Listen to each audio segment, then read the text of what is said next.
A arte mostra muito da experiência pessoal de cada artista e das suas influências. Porque ao olhar para o trabalho de alguém, a gente não encontra só o que ele quer contar, mas sim como e de onde ele quer ver o que vai ser contado. Então acredito que a gente já ouviu muito vozes de fora. Já ouviu muito sobre grandes artistas europeus, e agora, para fechar com chave de ouro essa minissérie de 4 episódios, a gente vai voltar para as terras tropicais de grandes histórias e grandes ilustradores.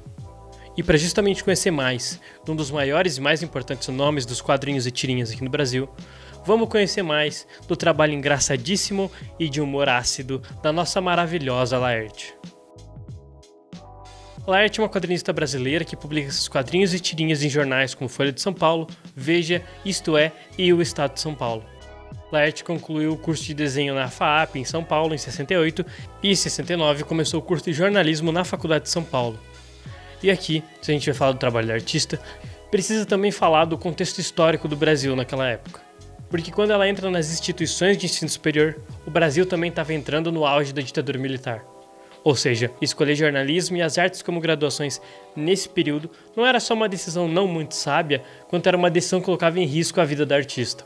Tanto que um dos momentos que comenta em uma entrevista com o Dr. Drauzio Varela é justamente de quando a ditadura militar bateu na sua porta, onde um dos colegas que morava com ela foi preso e logo ela sabia que isso poderia acontecer com ela também.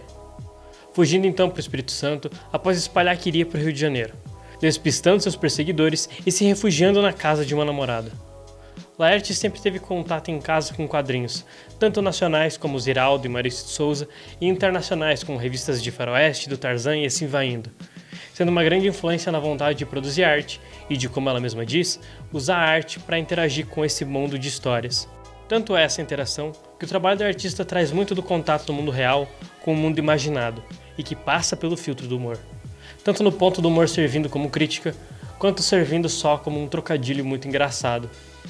A artista, por mais que tenha construído um grande nome ao longo da sua carreira e apresentado junto a iniciativas culturais dos seus quadrinhos, ainda acredita que é uma farsa, tendo medo de expor seus trabalhos e consigo se expor.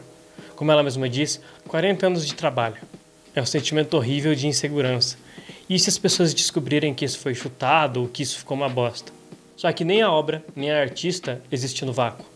Por isso mesmo, com toda essa crítica a si mesma, a constância da Laerte deve ser vista também como um trabalho de memória. Mas como assim? A artista passou pela ditadura militar, trazendo a experiência de viver em um regime totalitário e das pressões sofridas nesse período por suas tirinhas, transformando memórias em histórias, no sentido literal e figurado da palavra. Tanto porque a artista fala do que viveu, passando da lembrança para um registro concreto. Algo que Maus, do Art Spiegelman, faz também, só que não da mesma forma, mas no mesmo sentido.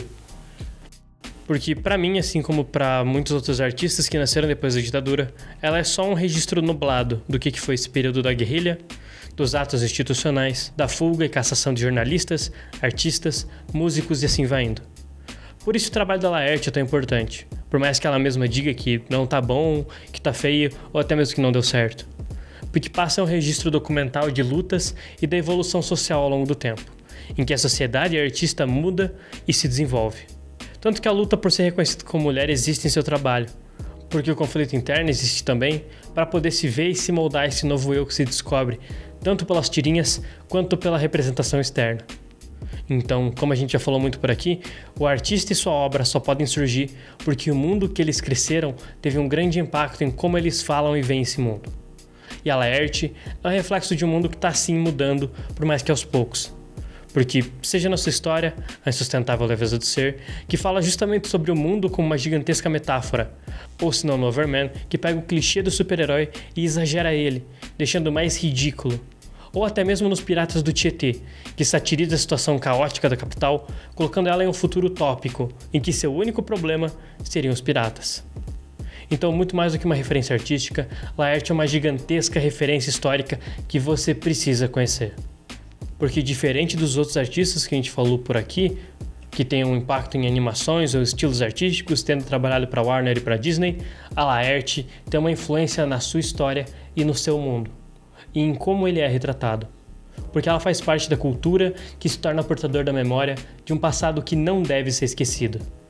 Porque principalmente ela usa o humor como arma, criando ponte entre os abismos que existem em cada pessoa, independente do quão duro e complicado seja essa conversa.